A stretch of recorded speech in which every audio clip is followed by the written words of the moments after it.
Halo Sobat Bisa Sukses, selamat datang kembali di channel BS Bisa Sukses. Kali ini kita akan membahas tentang budidaya ikan belut. Tapi sebelum masuk ke pembahasan, subscribe dulu channel Bisa Sukses sebagai bentuk dukungan Sobat untuk perkembangan channel ini. Budidaya belut semakin cerah saja. Manfaat belut yang luar biasa banyak dan rasanya yang gurih membuat permintaan belut semakin melonjak. Baik di pasar, restoran, warung makan, pembuat cemilan, maupun pembuat obat terus mencari belut. Bahkan ada yang berproduksi sendiri loh. Berikut adalah langkah-langkah yang harus Sobat lakukan untuk budidaya belut. Yang pertama, menyiapkan kolam. Yang kedua, membuat media pertumbuhan. Yang ketiga, memilih bibit belut yang tepat. Yang keempat, memberikan pakan yang tepat. Yang kelima, panen. Dan yang keenam, cara memasarkan belut.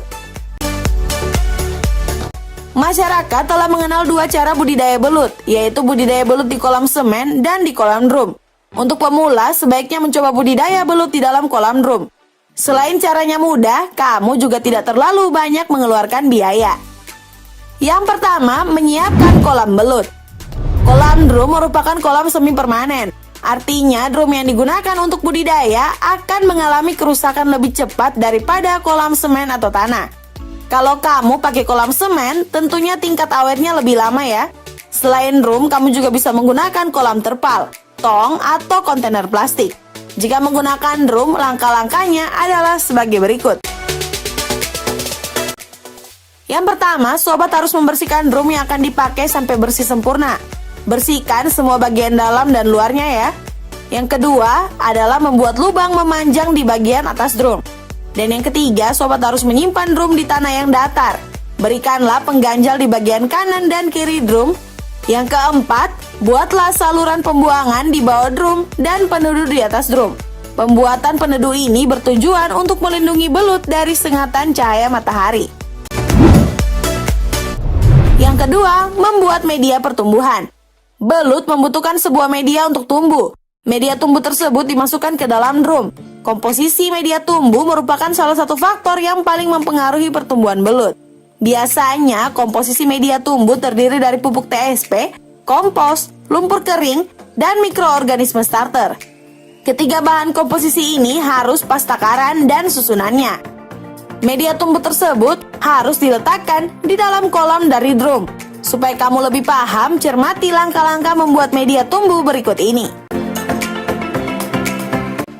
Yang pertama, lapisi bagian dasar drum dengan menggunakan jerami. Tebal jerami yang diberikan sekitar 50 cm. Yang kedua, siramkan mikroorganisme starter di atas jerami dengan takaran 1 liter per drum. Untuk mikroorganisme starter, kamu bisa menggunakan EM4 starter atau mikroorganisme starter yang biasa dijual di toko pertanian. Setelah lapisan mikroorganisme starter, berikan lapisan kompos atau tanah humus. Tebal lapisan yang diberikan harus sekitar 7 cm. Yang keempat, taburkan campuran lumpur kering dan pupuk TSP 5 kg di lapisan terakhir dengan ketebalan 25 cm. Yang kelima, Sobat harus memasukkan air bersih ke dalam drum dengan ketinggian 17 cm. Biarkan drum berisi media tumbuh selama kurang lebih 14 hari hingga terjadi proses fermentasi. Artinya kamu harus menutup rapat drum agar prosesnya berjalan lancar. Yang kamu harus ingat adalah jangan memasukkan belut bersamaan dengan media tumbuh sebelum melewati fermentasi ya. Yang ketiga, memilih bibit belut yang tepat. Kualitas bibit belut sangat berpengaruh pada pertumbuhannya kelak. Kamu harus memilih bibit belut yang sehat dan baik fisiknya. Cara memilih bibit belut hampir sama dengan memilih bibit ikan pada umumnya. Kamu hanya perlu memperhatikan ciri-ciri belut yang sehat seperti berikut ini. Ukuran belut harus seragam. Tujuan penyeragaman ini yakni supaya saat panen, ukurannya pun seragam dan antar belut satu dengan yang lainnya tidak saling memakan. Kalau ukurannya beda, belut yang besar akan memakan belut yang kecil. Belut harus terlihat aktif, lincah, dan tidak lemah. Pastikan bibit belut tidak terserang penyakit ya. Kamu bisa memilih bibit yang berukuran 10 hingga 12 cm. Nah, itulah beberapa kriteria bibit belut yang dapat kamu jadikan pedoman. Setidaknya bibit yang kamu pilih memenuhi kriteria tersebut ya. Setelah belut yang kamu pilih sudah tepat, Segera masukkan belut ke dalam kolam drum yang sudah berisi media tumbuh hasil fermentasi. Yang keempat, memberikan pakan yang tepat. Pakan selalu menjadi faktor penting dalam proses budidaya. Salah memilih pakan akan menyebabkan terhambatnya pertumbuhan belut. Begitu pula dengan takarannya yang harus tepat. Kalau takarannya tidak sesuai, belut akan memakan temannya sendiri. Rumus sederhananya, pakan diberikan 5 hingga 20% dari bobot belut. Tidak boleh kurang atau lebih ya. Berikut adalah takaran yang bisa kamu berikan. Takaran 0,5 kg untuk umur 0 hingga 1 bulan. Takaran 1 kg untuk umur 1 hingga 2 bulan. Takaran 1,5 kg untuk umur 2 hingga 3 bulan. Dan takaran 2 kg untuk umur 3 hingga 4 bulan. Pertanyaannya, pakan apa yang bisa diberikan untuk belut? Kamu boleh memilih salah satu dari 2 jenis pakan, yaitu pakan hidup atau pakan mati. Macam-macam pakan hidup untuk belut kecil, yakni zooplankton, cacing, kutu air, kecebong, larva ikan, serangga, dan lain-lain.